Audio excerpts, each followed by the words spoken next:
You see, I'm so excited to be coming back to be with you guys. One of the sins that I hated the most is being a hypocrite. Right. You see, 2 weeks ago, I tell all of you guys, I said, guys, go and relax. No, you see, as a church leader, I gotta set up the example so I relax and ran out of myself. Wow. I relaxed to a point that I almost forgot the purpose of why I am as a Christian. Wow. But you know what? It's so good to be back because at the end of a couple days before this, I'm just missing you guys because I'm missing the battlefield. Yeah. I hope that today, guys, you are well rested. Because in case that you didn't realize or notice, it is no longer 2019. Right now we have officially coming into the 2020. This is not the time to rest anymore. This is the time to fight today. I hope that you guys are ready for the battlefield. I pray that your physical body is rested, as I am. I pray that your soul is recharged. Right. And I pray that your heart is ready with the burning passion to go the extra mile for God. Are you guys with me? You see, as I sit down and pray this morning, and not only this morning, but a couple mornings before that as well, as I sit down and pray, every single year, we are praying for the church to double. Right. And somehow we think, that's a good scale. Now thinking about, in the first year we got 6 people, the second year we go to 11, whoa, that was a tough year. But the third year we're almost doubling as well. Double looks like a good scale to go for. That's true. But you see, this year, we're not settling down of the minimum. Because we're ready to go the next mile for God. So instead of double, why don't we triple? You see, that's why I get such a big venue right here. Now let's visualize for a little bit. Let's have dreams and vision for a little bit. To think about triple this row, we're almost there to fill up the venue right here. Right. You see, and this is what we're going for. You see, I think about, for the past 2 years, that Satan has planted a seed in my head. Wow. You see, I think about, whenever we talk about Hong Kong mission team, you see, when you're reading good news emails, sometimes it makes you struggle a little bit. You see, Pierre just got a new baptism. Like, what's going on? You see, Auckland got a baptism before the end of the year. They're like, we're starting the year strong. And you're like, hey, what happened with Hong Kong? What's going on, guys? Look at Hong Kong. And sometimes, for the past 2 years, I think Satan really has planted a seed in my head. We look at Manila. Davao, going, I don't even know what the number is, but now they're like growing double or triple. And we're thinking about all the mission field around the world, it's easy, but not Hong Kong. Have you ever feel like that? Walk around the street, evangelize on campus or something, you come across someone, you go, this guy is not going to be open. Because why? Because he's in Hong Kong. This is not an open city. You see, this is the seed that Satan has planted into my head, but this year I'm ready to say enough. Come on, Dean. It is enough. It is time to move on. It is time to stop believing in the image of God that Satan has planted into my head, but it is actually time to believe in the image of God that is described in the Bible. Right. The God is the God of Apia, God of Auckland, God of Sydney, Australia, but God is also a God of Hong Kong. That there are people everywhere, including this city, that they're looking for the proof of God. They're looking to be connected with God. Are you guys with me? This is the vision that we're setting out to be. We're going to go an extra mile and tripling the church. Because why not? It's our God so small that He cannot triple. No. To think about it, it's so easy, guys. Every single one of us, we don't fall away. I'm just saying. Every single one of us, we just find 2 people to help them to become the disciple of Jesus Christ. That's mission accomplished. Yeah. You guys, see, this is not rocket science. It is totally doable when we're connected with Christ. How hard is it? You see, the secret of growing the ministry has laid out long ago in the Bible for us. Yeah. And sometimes we're just too blind to see what is in the Bible. Come on, Dean. The message is always there, but it doesn't mean that you can see. Turn to John chapter 15, verse 1 to 8. Let's see the message that it's talking about here. Come on. It says, I am the true vine. The Father is the gardener.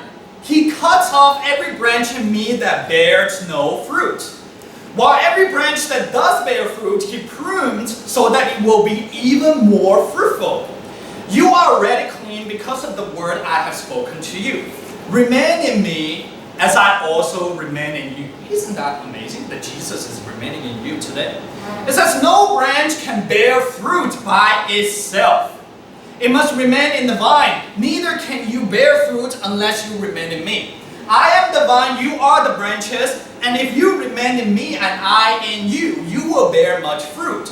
Apart from me, you can do what? Nothing. If you do not remain in me, you are like a branch that is thrown out and withers. Such branches are picked up, thrown into the fire, and burned.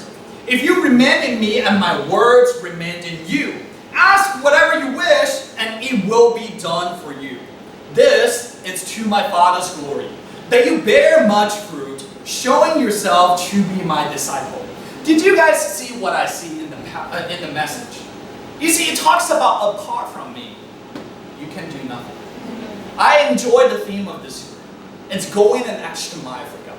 It's waking up every day thinking about how much more I can be for God. Right. You see, it talks about if you are connected with Christ, there's no way that you're not fruitful. Yeah. Even if you don't want to be fruitful, you are still bearing fruit.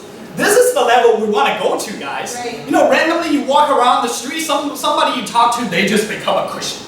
Now, this is what we're planning to do. I think about, in the past, she just walking around, Sydney, randomly sitting in the McDonald's and can get converted. Yeah. From that one conversation. Come on. That is the level that we are trying to get to today. So apart from me, we can do nothing without God. Yeah. You see, the title of the sermon today is Be More. I simply have 2 points for you today. The first point is, we can be so much more. How much do you want it? Go to Mark chapter 5, 24 to 29. Come on. Mark chapter 5, 24 to 29. It says, so Jesus went with him. A large crowd followed and pressed around him.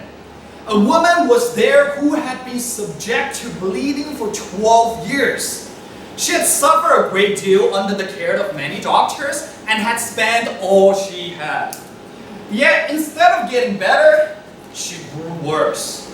When she heard about Jesus, she came up behind him in the crowd and touched his cloak, because she thought, if I just touch his clothes, I will be healed. Immediately, her bleeding stopped, and she felt in her body that she was freed from her suffering. So when you look at this verse, there are so many sermons and lessons that has been preached around the faith that the woman had. You see, I can easily preach that as well. We can start talking about perseverance and never giving up. You see, God is God of hope.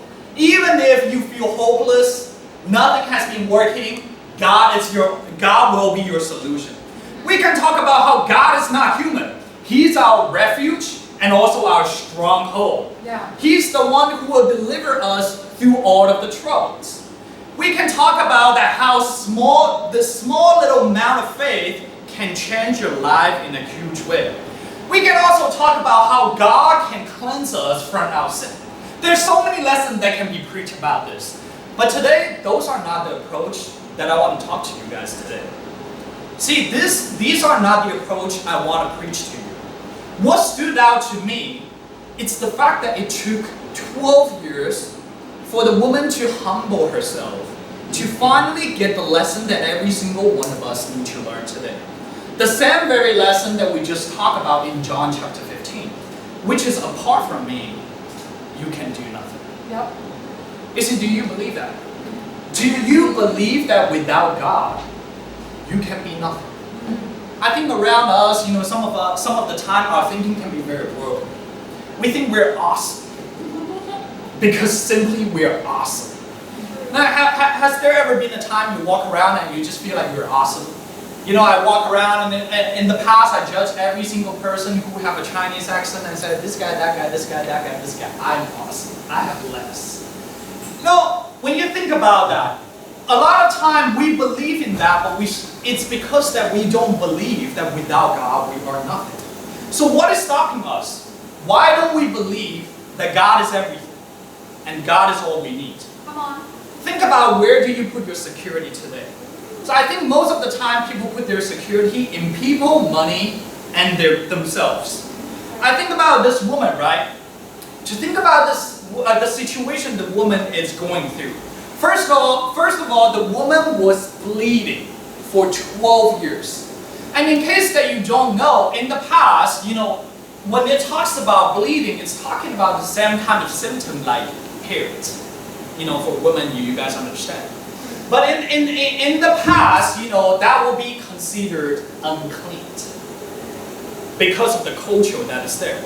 So being considered unclean, there's a huge chance that this woman will be excluded from the community. What does that mean? That means the security in people has been taken away from her. And the second thing, when you think about it, it is the security in possession. When you think about this woman, she's spending every single penny that she had, and all of this penny has been used to deal with her disease, but it can never be cured. So when it comes to the security in possession as well, this woman has lost all of the security in possession. And the last thing, think about why does it take the woman 12 years to finally go to Jesus and go to God? It's because of the same very attitude that we have. When you're in trouble today, who do you go to first? Do you go to God? Of course not. How many people actually sit down and pray to God first and saying, God is the solution that I need to have in the first place? That is not the logic that we go about today. And that is why you see for this woman, he also has security in herself. It took her 12 years to finally realize that she can do absolutely nothing. And at this time, you see, for this woman, the security in herself has been taken away. The security in possession has been taken away. The security in people has been taken away. Only when all of these things were taken away from her that she started to lose that one thing that she needed to lose 12 years ago. And that is her pride. Wow. You see, that is when she started to lose her pride and learn the lesson that God is it's her only security and God is everything. And it was only then she was healed, she was strengthened, she was transformed. But guys, it took her 12 years. Wow.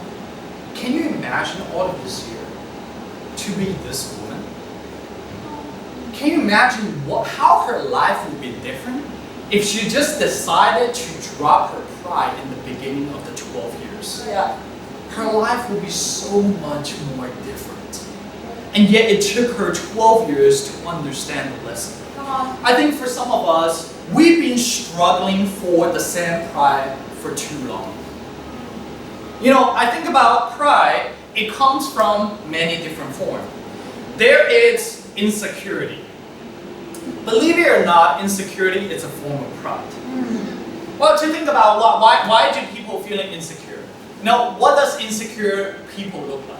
Have you ever come across, someone trying to pursue a boy trying to pursue a girl, but then think, oh, that girl is too perfect, I can never get her? That is a form of insecurity in there. Or you were given an opportunity and a job, but you simply think, the job and the opportunity is too good for me. Or the insecurity can also be like, it's too much for me in this year to be transformed and also to be changed. And why is that pride? Because by being insecure about these things, you are self-prophesying what's going to happen in the future.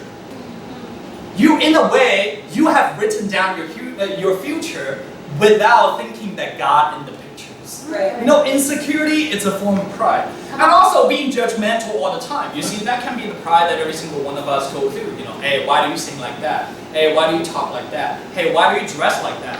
Hey, why do you do things in that way? That can be a form of pride as well. And also, we can be thinking highly of ourselves compared to the others. We think about, all the other people's opinion, it doesn't matter. Mine matters the most. And also, you see, it can be you cared about nobody's need, but only your own need. You go, hey, I want to eat sushi, so every single person in this room needs to eat sushi together with me. And you see, also, not having daily relational time with God, it can also be a form of pride. Right. Why? Because essentially you're saying, I can go on today without being in the presence of God. I can go on today without tapping into the glory of God. I can live my day without having to be connected with God. You see, these are all a form of pride that we are dealing with today. But don't get me wrong. It is not saying that I am not a prideful man. Every single one of these pride that I have laid out to you, I myself struggle with the same pride as well. I think about the first year when we come over here as 6 of us, as a missionary. And Naomi was there, but 2 months later he got taken out. I think about 6 of us coming into Hong Kong and wanting to start a ministry. Do you guys remember the insecurity that we have at that moment? Yes. Now we're trying to encourage each other, you know what, I gotta study, this is awesome, you know, the city is open. We're trying to convince each other that the city is open. You remember the time that we were being through at that time? But you see, what stood out to me, and now that I see, you know, that I was such a prideful man. Because when the ministry is not going well, it is very easy for us to start pointing fingers. When the times are good, you know, people are praising God, hallelujah. When the times are bad, we start pointing fingers to each other. Right. For me, naturally, I pointed my finger to Chi. I said, you know what, Chi, it is because of your leadership that all of this happens, you know. So instead of being united with Chi, I go the other directions. I started to be very critical about what Chi is doing all the time. And you see, this is a lesson that I really get to learn in this year. Because now that, you know, I stepped into the leadership for a bit, and leading with you guys, and together with you guys. And that allowed me to see how much Chi was going through in the first year. So for you guys who doesn't know Chi was a mom and a dad. Yeah. At that time, there was no woman. Chi was doing the Bible study with men and also with women. You see, at that time, I have so much pride because I believe that what's going to make a difference is the style and the personality and the passions and whatever it is. But I forgot that what makes things grow, it's only relying on the power of God. Yeah. Right. You see, day after day, I pray that God can give me a second chance so that I can work together with Chi, you know, again. And I'm super excited for Chi coming back.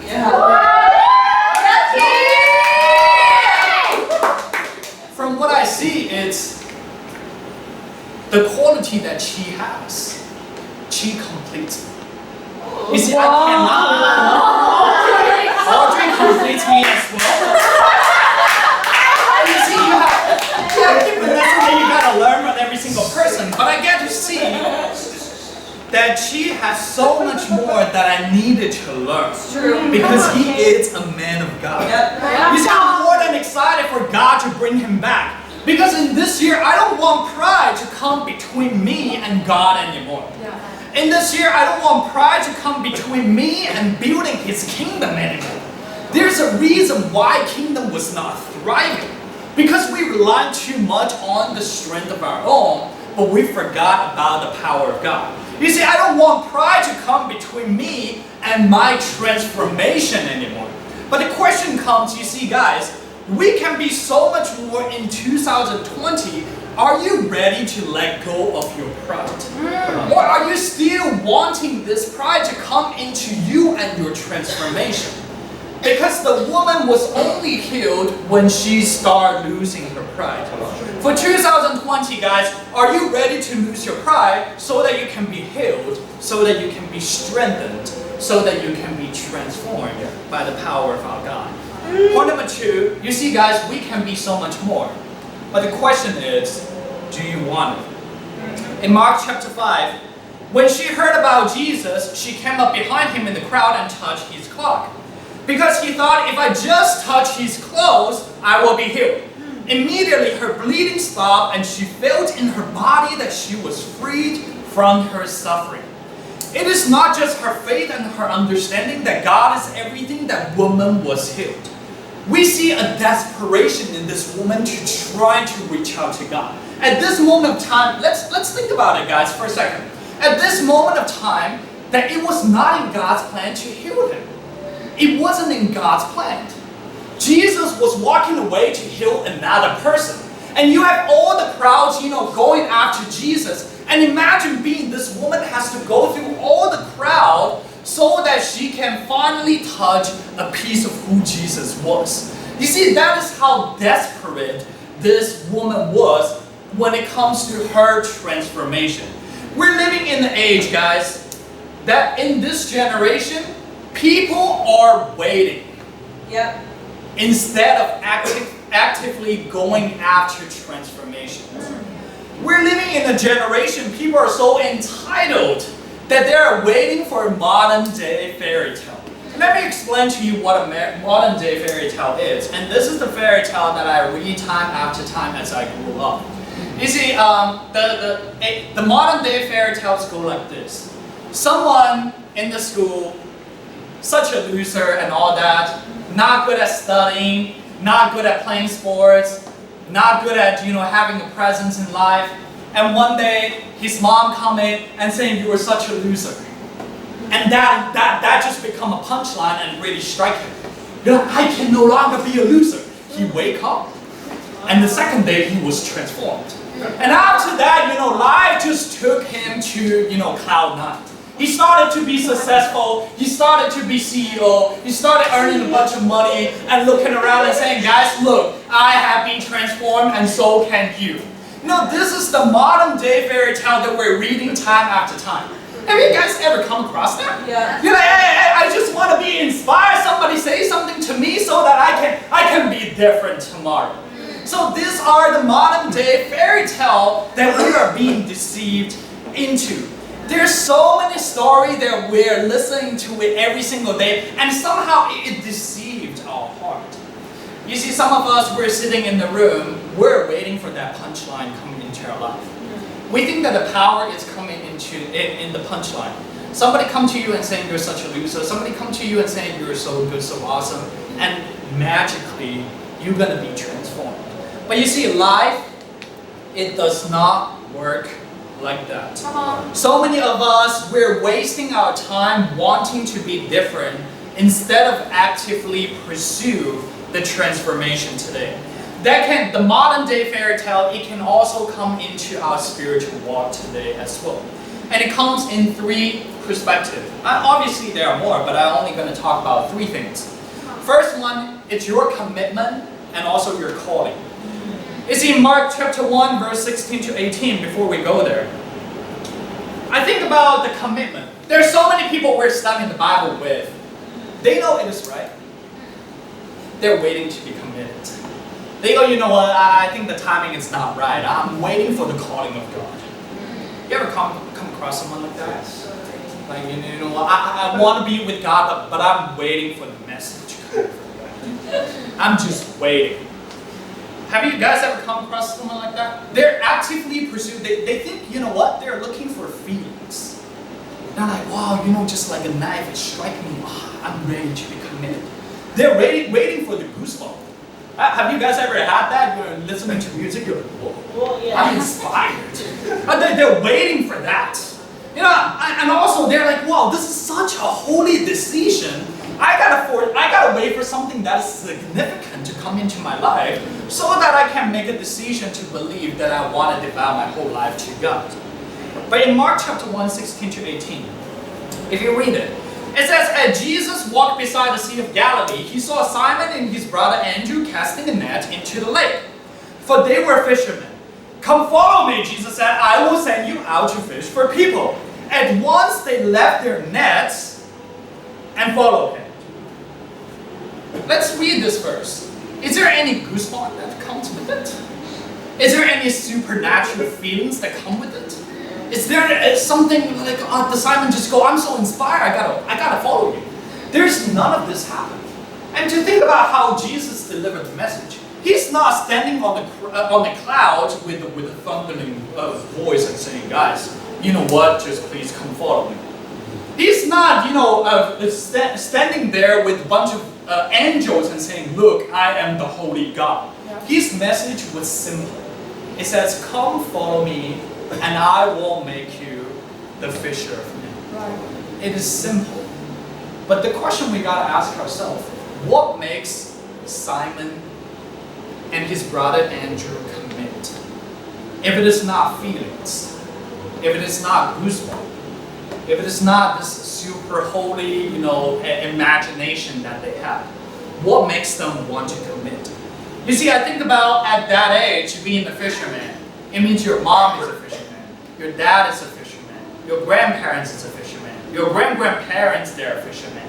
It means you are going to be a fisherman as well. The reason why they decided to change is because they're sick and tired of being a fisherman.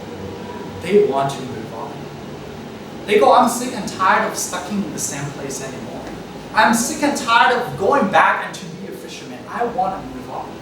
I want a different path of life. Are you ready to move on in 2020 in this year? You see, we need to imitate what Jesus did when he found it hard to be committed. In Mark chapter 14, 34 to 36, it says, my soul is overwhelmed with sorrow to the point of death. He said to them, stay here and keep watch. Going a little bit farther, he fell to the ground and prayed that if possible, the hour may pass from him. Abba, Father, he said, everything is possible for you. Take this cup from me, yet not what I will, but what you will. You see, Jesus prayed 3 times until later on he got ready to go fully committed to God for his mission. Jesus prayed until his heart is committed, instead of waiting to be committed. This is the challenge I want to give it to you guys today. Committed to change. Stop waiting. If you keep on waiting, 2020 is going to be like 2019. You don't want to wait. This year, we want to fight. Let's talk about sin. Sometimes we're waiting for our sin to be magically taken away. True. You ever had that feelings? Yeah. You go, oh, I messed up this time. I messed up next time. I messed up next time. I just hope that one day God can take my sin away from me. So we're waiting for our sin to be taken away instead of actively going after it. So this is the pattern that we can fall into. You see, some of us, we have sin. We confess our sin. And we confess our sin, we fall into the same sin. Have you guys ever had that? It feels like you're trapped. It feels like it doesn't matter what you do, the power of God is not working in your life. It feels like it's working in every single person in your life. You see, Leo has been transformed. Jason has been transformed. Ben has been transformed. What about me? What's going on with the power of God in my life? See, this is the thing that I want to talk to you about. Guys, if you guys can turn to Jonah chapter 3, verse 3 to 5. Come on, Dean. I want to tell you guys, what are you missing? What is missing is that you are waiting to be changed instead of actively fighting for it. In Jonah chapter 3, verse 3 to 5, it says, Jonah obeyed the word of the Lord and went to Nineveh. Now Nineveh was a large city. It took 3 days to go through it. Jonah began to going on a day's journey into the city, proclaiming 40 more days and the city will be overthrown. The Ninevites believed God. You see how easy it is for Ninevites to believe in God? It's not like, oh, give me all the scientific evidence or whatsoever. The Jonah go in and say one word. They're like, oh my gosh, God is real. And what goes on after that? It says a fast was proclaimed. And all of them, from the greatest to the least, put on the sackcloth. What happened with Nineveh is after they confessed of their sin, they went on a fast. You see how radical that is? Are you radically, actively fighting to be different for God this year? When you look at the sin that you have, the sin of pride, the sin of impurity, the sin of selfishness, are you ready to confess and fast for it? That is how radical they want to be different for God. In 2 Samuel chapter 12, 16 to 17, another example. What about the men who go after God's own heart, David? It says, David pleaded with God for the child. He fasted and spent the nights laying in the sackcloth on the ground. The elder of his household stood beside him to get him up from the ground. But he refused, and he would not eat any food with them. So even with David, after he has committed the wicked adultery with Bathsheba, at this time, what did he do? In the scripture, if you read following on, David fasted 7 days after he confessed of his sins, so that in the future, never once that David commit adultery once again. You see, what are you doing to overcome your sin?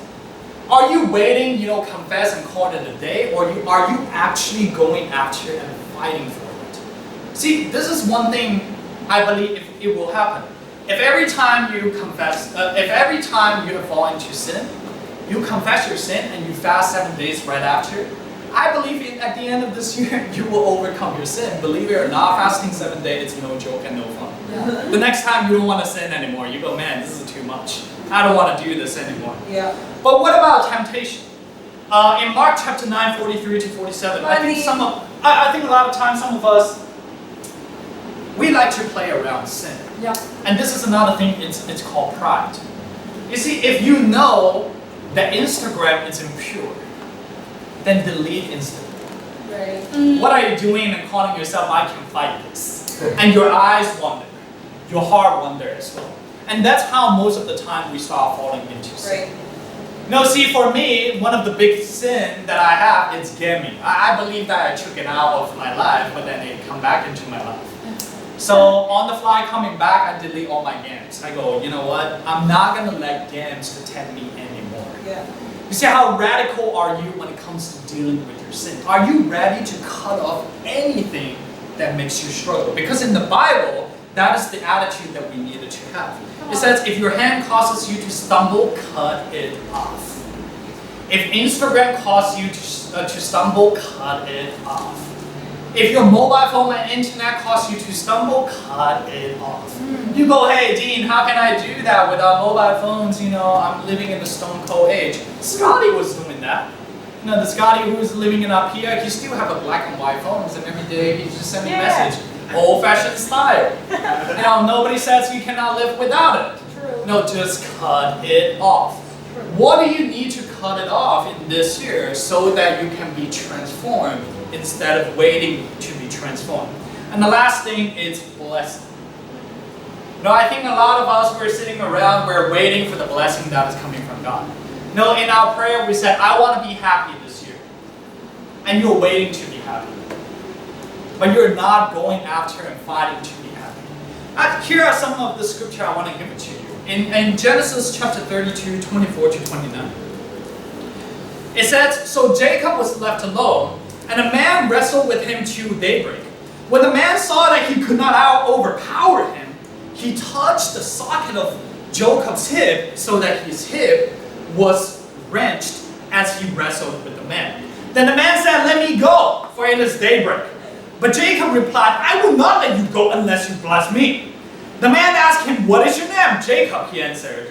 Then the man said, your name will no longer be Jacob, but Israel, because you have struggled with God and with human and have overcome. Wow. Jacob said, please tell me your name. But he replied, why do you ask my name?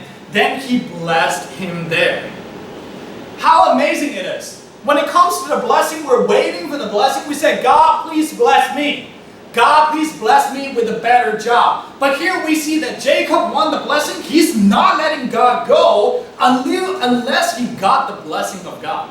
Do you have that desperation when it comes to God?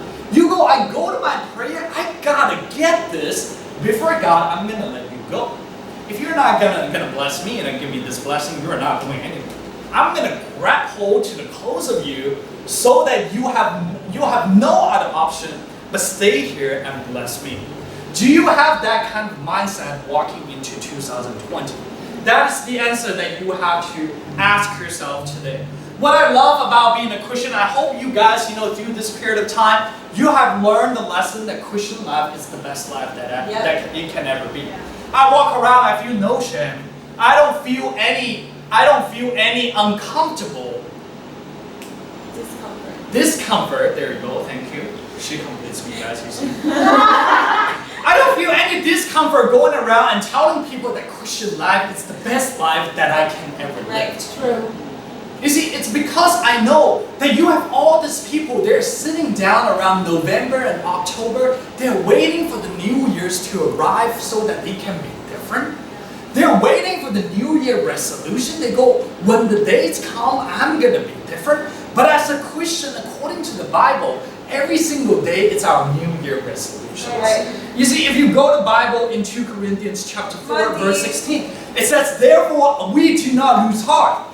Though outwardly we are wasting away, yet inwardly we are renewed by God day after day. You see, as a Christian, we are refreshed by the power of God every single day. I'm excited for this year. I'm excited because I know that my motivation will not die, that every single day I come up, I will be refreshed by the Lord. I'm excited in this year to come closer and walk closer with God that I can ever be. I'm excited to be called God's friend. Can you imagine that? That was in my prayer. I want to be God's friend. You see Abraham and God, they're wrestling, they're fighting, they're bargaining with each other. I want to bargain with God. God says, you know what, Deans, I think we need to triple. I said, God, maybe we need to go an extra mile with that. I don't know what is the more than triple anyway. Vocabulary right there. But you see, this is the conviction that we need to have in this year, guys. This is going to be a year where we're ready to go an extra mile for God. And that is my challenge for you today. Every single day you wake up, believe that the yesterday who you are, it has already done. Right. That today you're ready to walk closer to Jesus and our Savior, who has already overcome the world. You see, we were all given a calling in 2020. And this calling is not for you to stay the same and waiting to be transformed. This calling is for you to be more and to be refreshed by God every single day so you can be more and more like Christ. This calling is for you at the end of this year when every single one of us, we look at each other in the eyes, we can see more of the presence of Jesus Christ in our life. And that is the calling that we need to have. We were given a calling to not go on living like nothing, like we are unworthy of the transformation. This is not going to be a year, we go on living just like we are in 2019. But we should start making it a year where we start to living like God's choice to die for you personally on the cross actually matters. See, guys, this is, I just want to close off the sermon right here to believe that we can be so much more in this year. To believe, you see, if we're ready, we can be so much more. If we're desperately wanting it, we can be so much more as well. To God be all the glory. Love you guys.